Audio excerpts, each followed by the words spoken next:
Tak sangka rumah dihuni 23 tahun hilang sekelip mata jadi abu, mangsa tragedi Putra Heights, menggigil seluruh badan dan air mata tidak berhenti mengalir sepanjang perjalanan pulang.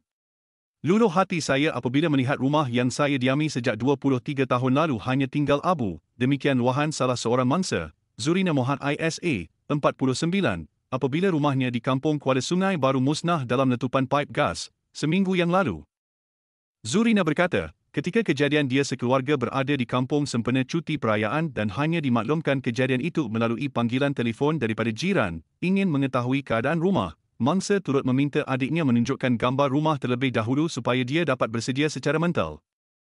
Menurutnya, rumah yang didiami bersama suami dan anak-anak lebih 2 dekad lalu itu kini diklasifikasikan sebagai total loss, dengan segala barangan termasuk perabot, dokumen penting, motosikal dan sebuah kereta musnah akibat tragedi itu. Zurina sekeluarga kini hanya mampu reda dengan ketentuan takdir dan bersyukur kerana tiada nyawa terkorban dalam kejadian itu.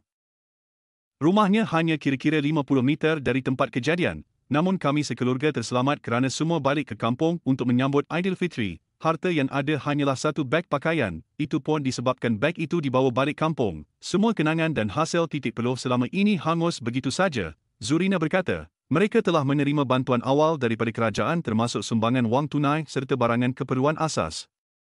Ramai pihak tampil menghulurkan bantuan termasuk ngoh dan individu persendirian. Bantuan ini amat besar ertinya buat kami yang perlu memulakan hidup dari kosong. Menurutnya, mereka sekeluarga kini menumpang di rumah saudara sementara menunggu penempatan sementara atau mencari rumah sewa berhampiran memandangkan anak-anak masih bersekolah di kawasan itu.